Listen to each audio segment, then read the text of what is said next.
আসসালামু আলাইকুম রহমতুল্লাহ। আপনারা কেমন আছেন? সবাই আশা করি ভালো আছেন। যে যেখানে থাকেন না কেন, যেভাবে থাকেন না কেন, যে অবস্থায় থাকেন না কেন, দোয়া করি আপনারা সবাই সুস্থ থাকেন, সুন্দর থাকেন, শান্তিতে থাকেন। আজকে একটু সারাদিন একটু বিজি ছিলাম, তবে একটু বাহিরে গেছিলাম। বাহিরে যাওয়ার পরে আবার দেখি যে অফিসে মেহমান আইসে। মেহমান আসার পরে এখন এইমাত্র এখনই মেহমান বিদায় করলাম। বিদায় করার পরে ভিডিওটা করতেছি। তো আশা করি আপনারা সবাই আল্লাহর রহমতে ভালো আছেন। আল্লাহ রাব্বুল আলামিন ভালো রাখছে। তো চাইছিলাম একটা গল্প বলবো। গল্পটা একটু হয়তো বড় হইতে পারে।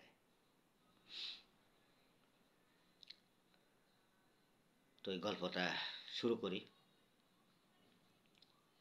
এক গ্রামে একটা অনেক গরিব ছেলে ছিল। তো সেই গ্রামের, এখন তো বলে ওয়ার্ড কমিশনার, হয়তো চেয়ারম্যান অথবা মেম্বার এরকম বলে, তখন বলতো কি রাজার মেয়ে এরকম বলতো। এখন রাজার মেয়ে যেদিন গোসল করতে যাবে, ঠিক সেই সময় ও গরিব ছেলেটা রাস্তায় বসে থাকে। তো সেই মেয়েটা এরকম দৈনিক দেখতেছে গোসল পুকুরে, একটা সুইমিং পুলে গোসল করার সময় রাস্তায় ছেলেটা বসে থাকে, ও গরিব।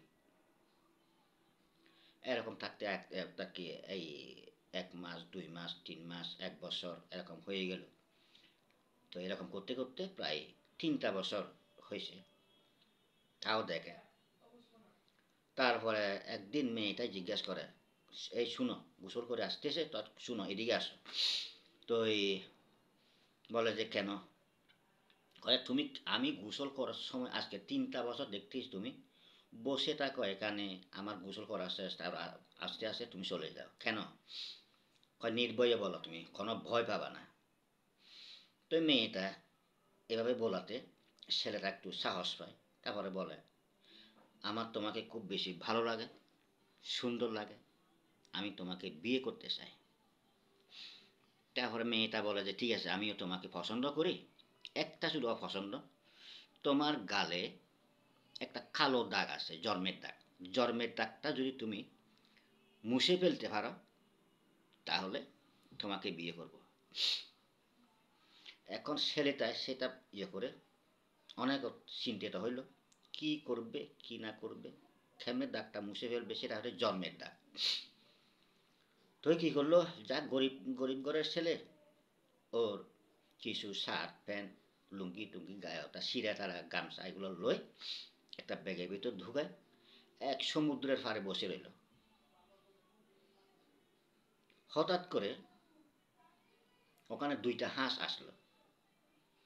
2টা হাঁস বলতেছে, কয় হে মানব,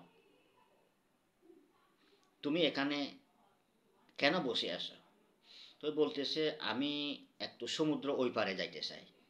তো বলতেছে ঠিক আছে, সমুদ্র ওই পারে যাবা, কেন যাইবা? তারপর ওই কাহিনীটা বলল, আমি একটা আমাদের গ্রামের এক মাতব্বরের মেয়েকে ভালোবাসি, এখন ও আমাকেও ভালোবাসে, কিন্তু আমার জন্মের দাগটা থাকার অবস্থাতে ওটাও এখন ভালোবাসলেও আমাকে বিয়ে করবে না। ওই ঠিক আছে, তুমি চিন্তা করিও না, ওই পারে তোমাকে নিয়ে যাব। তো তুমি আমাদের দুইজনের এখানে একটা পা, এখানে একটা পা দাও, চোখ বন্ধ করো। তখন পা দুইজনের কাছে 2টা পা দিল। চোখ বন্ধ করার সাথে সাথে দেখে যে ওই পারে ফুসে গেছে।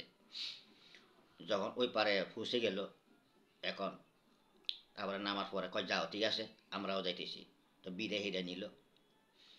তারপরে ওখানে যাইতে যাইতে দেখে যে একটা ছেলে ও তীর হাতে করে ঘুরতেছে।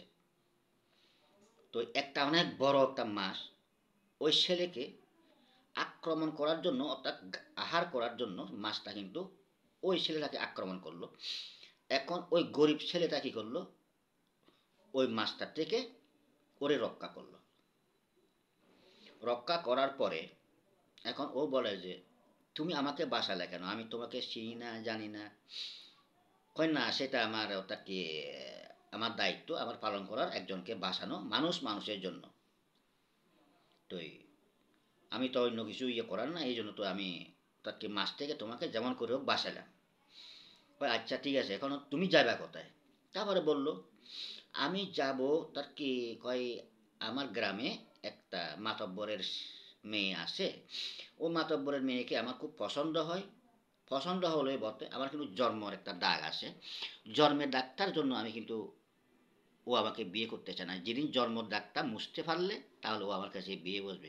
তাহলে চলো আমার কাছে চলো। কিন্তু জানে না যে সেটা চন্দ্র সূর্যর ছেলে। তারপর ওখানে গেল, যাওয়ার পরে তো এখন সূর্য একটা কি চন্দ্র আছে ওখানে, সূর্যটা ইয়েতে চন্দ্রকে বলল মা মা আমার একটা ওটা কি একটা লোকে এই একটা মাসের ইয়ের থেকে আমাকে বাঁচাইছে, মৃত্যু ইয়ের থেকে। তো ওরে আমি আমার ভাই ডাকছি, তো এই জন্য ওরে আমি আমার সাথে আনলাম। আচ্ছা ঠিক আছে, এখনও তার অনেক ওরে আপ্যায়ন করলো। তো ঠিক আছে যাও গোসল করো, হাত পা দো, এরম ইয়ে করতে। ও হাত পা ধুলো, গোসল করলো, গোসল করা ফ্রেশ হয়ে আসলো। তারপরে ওরে নাস্তা পানি দিল। নাস্তা পানি দেওয়ার পরে তো বলতেছে মা কয় ওরে আনছি মনে করবো আমি যেরকম আপনার ছেলে। হে ওটা কি সেও আপনার ছেলে? কয় হ্যাঁ হ্যাঁ আমি তো এইভাবে ইয়ে করছি, ওরে ছেলের দৃষ্টিতে দেখছি। কয় মা ও এখন একটা বিপদে পড়ছে। কয় কি বিপদ? কয় ও এখন ওদের এলাকার গ্রামের মধ্যে এক মাতব্বরের মেয়েকে বিয়ে করতে চায়, কিন্তু ওই মেয়েটা ওর গালের যে জন্মের দাগটা মুছে না যাওয়া পর্যন্ত ওর কাছে ওকে বিয়ে করবে না মেয়েটা। কয় সেটা কোনো ব্যাপার না। আচ্ছা, তারপর তো এ সন্ধ্যা তাকে যখন সন্ধ্যা হইতেছে তাড়াতাড়ি ওদেরকে ভাত দিল। ভাত খাওয়ার পরে তো তারপরে আবার সূর্য নামলো। সূর্য নামার পরে চন্দ্রটা আবার আসমানে গেল। তো যাওয়ার পর ঠিক ও বাবারাইও এরকম করে ওই ওর এইটা তাকে বুঝাই দিল বাবা বাবা। কয় তারপরে কয় ওর ছেলেটারে কয় এটা আমার বাপ। তারপরে পায়ে দিয়ে সালাম করলো। সালাম করার পরে বলে বলে যে বাবা এটা আমাকে মৃত্যুর হাত থেকে মাছের থেকে বাঁচাইছে। ওরে আমি আমার বাসায় আনছি, মার লগে পরিচয় করে দিয়েছি, এখন তোমার লগে পরিচয় করে দিয়েছি। তো ওই ছেলেটা একটা কয়েক বড় বিপদে পড়ছে। কি বিপদ? বিপদটা হচ্ছে ওদের গ্রামে এক মাতব্বরের মেয়ে আছে। মাতব্বরের মেয়েকে ও বিয়ে করতে চায়, কিন্তু ওর যে জন্মের দাগ আছে, জন্মের দাগটার জন্য কিন্তু ওই মেয়েটা ওরে বিয়ে করবে না এবং করতেছে না। যে এই জন্য ও এখানে অনেক কষ্টে আইসে। তো যে কোনো একটা তার ওর উদ্দেশ্যটা পূরণ হওয়ার জন্য কিন্তু জন্মের দাগটা মুছে গেলে সে ওখানে ওর ওই মেয়েটাকে মাতব্বরের ওর গ্রামের মাতব্বরের মেয়েকে বিয়ে করতে পারবে। কয় ঠিক আছে সমস্যা নাই। এখন ওই ছেলে হিসেবে গ্রহণ করলো। তো এখন এরকম সারা রাত গল্প ইয়ে করলো, গল্প করে তারপরে এরকম ঘুম যখন আসতেছে রাত্রে গভীর হয়েছে, ঘুম গেছে। ঘুম যাওয়ার পরে আবার যখন ভোর হইতেছে, ভোর হওয়ার আগে সূর্যটা কি তারপরে সূর্য বলতেছে ঠিক আছে আমার সাথে চলো তুমি।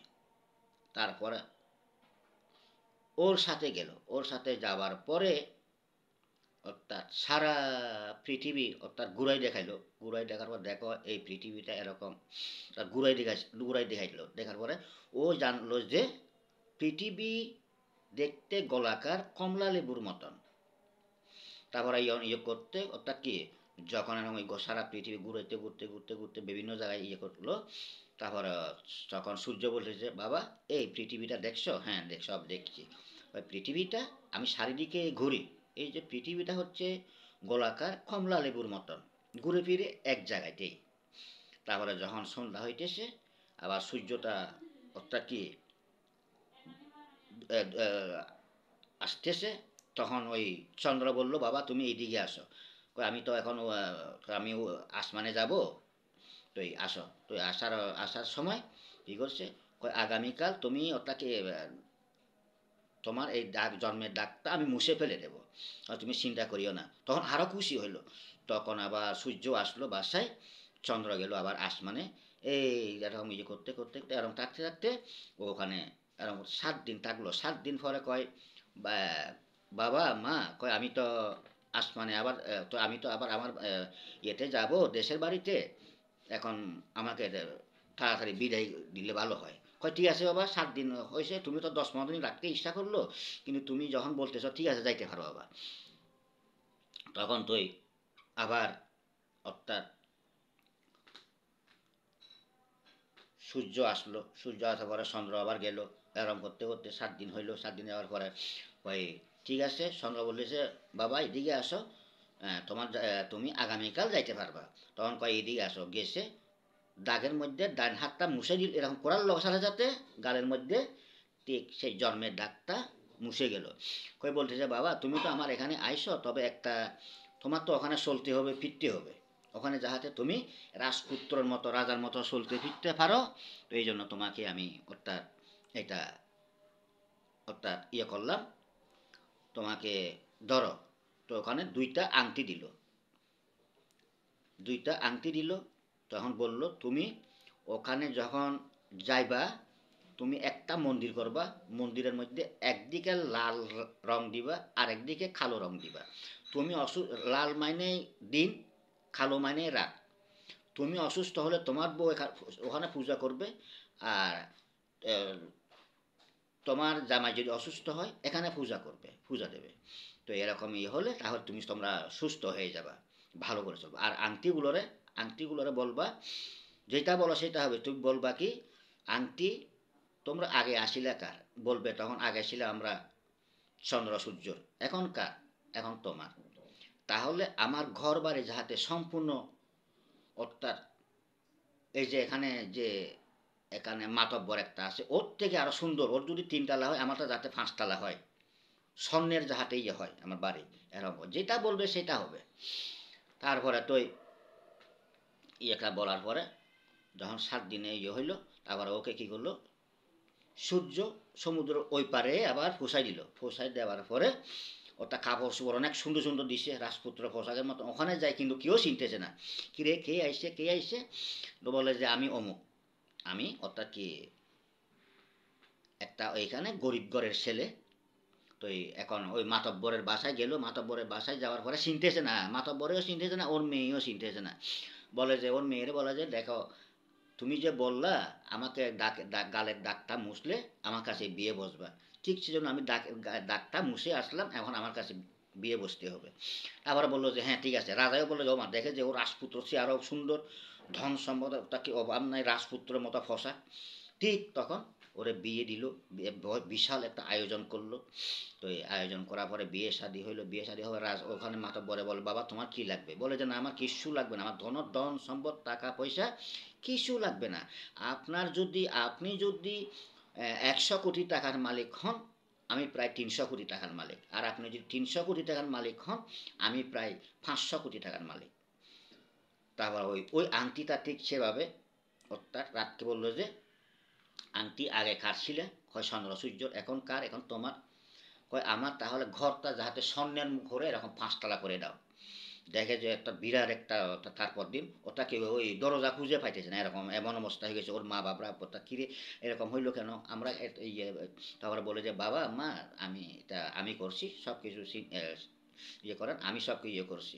তো এখন ওই এলাকাতে সবাই ওকে, এখন তার ও শ্বশুরে করে একটা মাতব্বর, ওটাই এখন আবার মাতব্বরের থেকে আবার ধনী হইলো। তো এখন সুখে শান্তিতে ওরা এখন ওখানে বসবাস করতেছে, গরিবকে দান করতেছে। ও তার ওখানে ওর এলাকাতে কোনো গরিব যাতে না থাকে, সবাইকে দান দক্ষিণা করতেছে, টাকা পয়সা দিতেছে। ওটা কি প্রত্যেক ঘর, প্রত্যেক ফ্যামিলিকে 1 কোটি 2 কোটি আরম্ভ দিতেছে, সমানভাবে ভাগ করে দিয়েছে, যাতে সবাই ধনী হয়, কেউ যাতে কষ্ট না পায়, কেউ যাতে তার কি অনাহারে না থাকে। ঠিক এভাবে ওটা কি চলতে পারে মতো ঠিক করতেছে। এরকম করতে করতে ওরা সুখে শান্তি ঘর সংসার ওরা করতেছে, এলাকাবাসী সবাই ওদেরকে সাপোর্ট করতেছে, ওরা দেখতে পারে। কিন্তু আগে তো মাধবপুর এরকম করতো না, কিন্তু এখন ও মাধবপুরে সে আরও ডবল ডবল ডবল ধনী হয়ে গেছে। তো এই জন্য তো একটা কথা কি, ধৈর্য ধর্ম কর্মই সাধন। তো একটা কথা কি, কর্ম, কর্ম সেটা যেটাই হোক, কর্মকে অর্থাৎ মানতে হবে।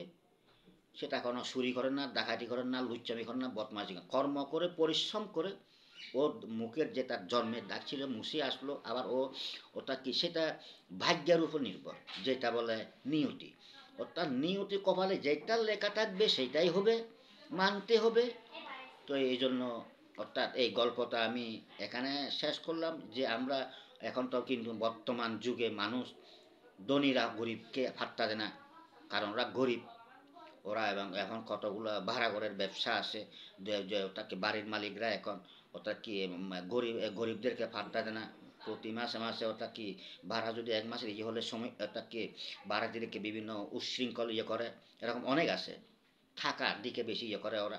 কিন্তু মানুষ ধন সম্পদ টাকা পয়সা এটা কিন্তু খবরে 3.5 হাত মাটির নিচে সেটা নিতে পারবে না।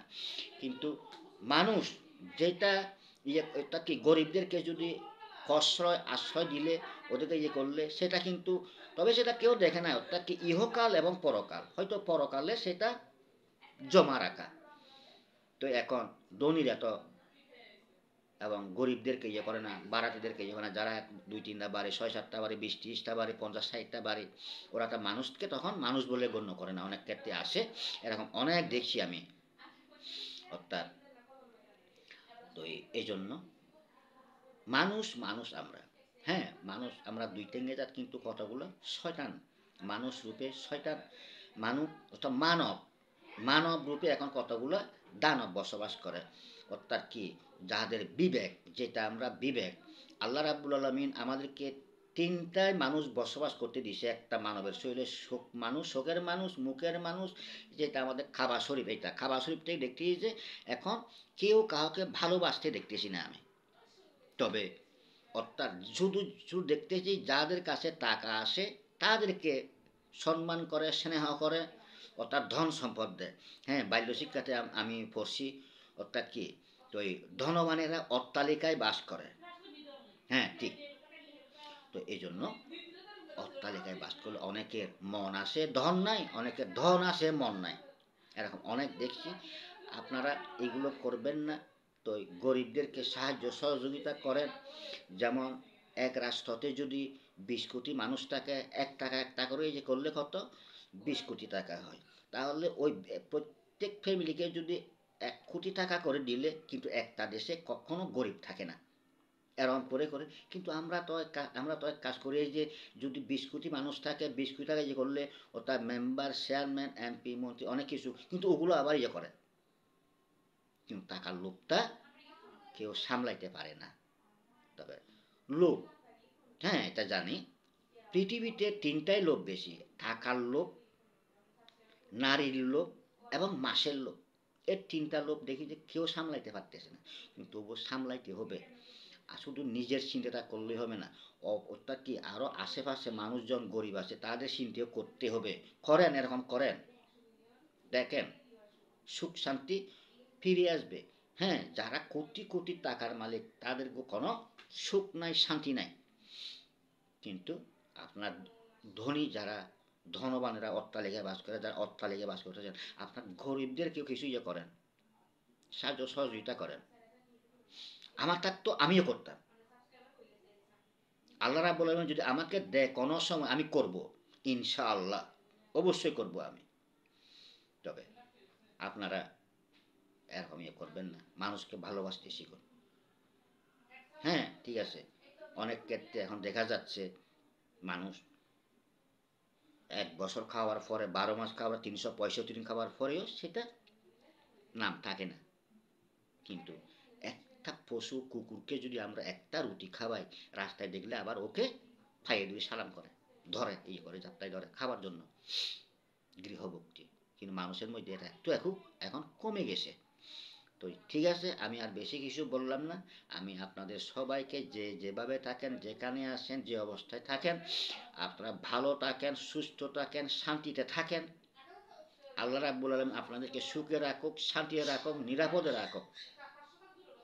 আসসালামু আলাইকুম ওয়া রাহমাতুল্লাহি ওয়া বারাকাতুহু।